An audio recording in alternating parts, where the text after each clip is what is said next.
Hello बच्चों, आज हम 10th रिटेल का टॉपिक करेंगे appropriate ways of communicating with customers. Customer से सही तरीके से बात करने के तरीके। तो एक रिटेलर को, एक स्टोर ऑपरेशन असिस्टेंट को एक कस्टमर से बात करनी पड़ती है, कस्टमर के सवालों का जवाब देना होता है। तो यह उसकी जिम्मेदारी बनती है कि वो कस्टमर से, ग्राहकों से सही तरीके से बात करे। अगर वह उनसे सही तरीके से बात नहीं करेगा तो क्या होगा, कस्टमर जो है वो संतुष्ट नहीं होंगे, कस्टमर को वो स्टोर अच्छा नहीं लगेगा, वो वस्तुएं खरीदना पसंद नहीं करेगा। तो क्या क्या तरीके हैं, किन बातों का ध्यान रखना चाहिए जब हम कस्टमर से बात करें। सबसे पहले है पेशेंस। पेशेंस मतलब धैर्य। जब हम कस्टमर से बात करें हमें धैर्य से, धीरज से, मतलब आराम से बात करनी चाहिए। ऐसा नहीं कि कस्टमर के सवाल सुनकर हम चिढ़ें, गुस्सा करें या उसे सही तरीके से बात ना करें। तो हमें धैर्य से, आराम से कस्टमर से बात करनी चाहिए। नेक्स्ट है राइट इन्फॉर्मेशन, यानी कि सही जानकारी। हमें कस्टमर को वस्तु के बारे में सही जानकारी देनी चाहिए। अगर हमारे पास सही जानकारी नहीं है तो हमें ऐसे ही अपने मन से कोई भी गलत जानकारी नहीं देनी चाहिए। जब तक आपके पास सही जानकारी नहीं है तब तक कस्टमर को हमें कुछ नहीं बताना चाहिए। कस्टमर के साथ कोई भी झूठे वादे नहीं करने चाहिए। नेक्स्ट है अवॉइड इंटरप्टिंग, बीच में ना टोकें। मतलब जब कस्टमर आपको अपनी परेशानी बता रहा है, सवाल पूछ रहा है, तो कस्टमर को बीच में ना टोकें। कस्टमर को अपनी बात पूरा करने दें, उसके बाद आप कुछ कहें। ऐसा नहीं कि कस्टमर को बीच में टोकें फिर आप अपनी बात शुरू कर दें। ऐसा नहीं, कस्टमर को अपनी बात खत्म करने दें, उसके बाद आप अपनी बात शुरू करें। कस्टमर की बात को बीच में ना काटें। नेक्स्ट है प्रोडक्ट नॉलेज। आप कस्टमर को जानकारी देने से पहले आपको वस्तु के बारे में पूरी जानकारी खुद लेनी चाहिए। वस्तु की पूरी जानकारी समझने के बाद, लेने के बाद ही आपको कस्टमर को कोई जानकारी देनी चाहिए।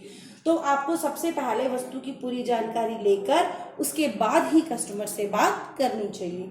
नेक्स्ट है ऑनेस्टी, यानी कि ईमानदारी। एक जो रिटेलर है या स्टोर ऑपरेशन असिस्टेंट है उसे ईमानदारी से कस्टमर से बात करनी चाहिए।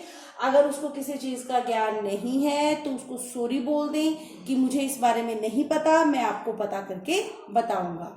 अगर वो उस वस्तु में कोई कमी है, आपकी गलती है, तो उस गलती को स्वीकार करें ईमानदारी से।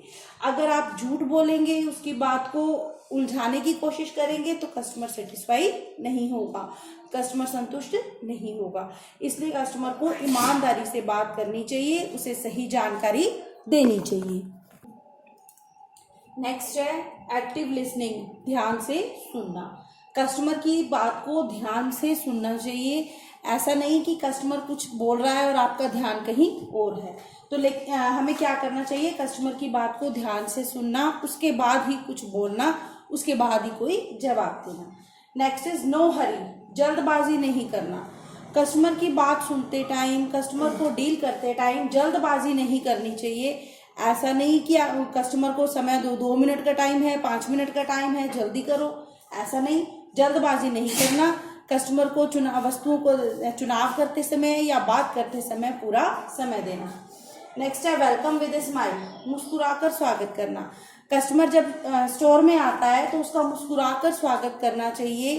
कस्टमर को ऐसा लगना चाहिए कि वो आपके लिए इम्पोर्टेंट है, आप उसे देखकर खुश हो। नेक्स्ट इज एप्रोप्रिएट लैंग्वेज, सही भाषा। कस्टमर से बात करने के लिए सही भाषा का चुनाव करना चाहिए। सही और अच्छी भाषा जो कि कस्टमर की समझ में आ जाए, ऐसी भाषा का चुनाव करना चाहिए। Next is reply on time, समय पर जवाब देना। अगर आप कस्टमर से फोन पे, मैसेज पे या ईमेल पे बात कर रहे हैं तो कस्टमर को समय पर जवाब देना। ऐसा नहीं कि कस्टमर का मैसेज एक दिन आया, आप उसको 2 दिन बाद जवाब दे रहे हैं। ऐसा नहीं, कस्टमर को समय पर जवाब देना चाहिए। नेक्स्ट इज अपॉलॉजी, माफी मांगना। अगर आपसे कुछ गलती हुई है या वस्तु में कोई कमी है, खराबी है, आपसे कुछ गलत कहा तो तुरंत उसके लिए माफी मांगना। ऐसा नहीं कि आप अपनी अकड़ में रहें और कस्टमर से माफी नहीं मांगे। Next is answer to their questions. Customer के सवालों का जवाब देना, कस्टमर जो भी पूछे उसका ध्यानपूर्वक सुनना और उनको जवाब देना। ऐसा नहीं कि कस्टमर अधिक क्वेश्चन पूछता है तो आप उससे चिढ़ जाएं, उसकी बात को ध्यान से सुने ही नहीं, बल्कि कस्टमर के सवालों का ध्यानपूर्वक और सही तरीके से जवाब देना। तो ये थे कुछ टिप्स, तरीके कि हम कस्टमर से सही तरीके से किस प्रकार बात कर सकते हैं। Thank you.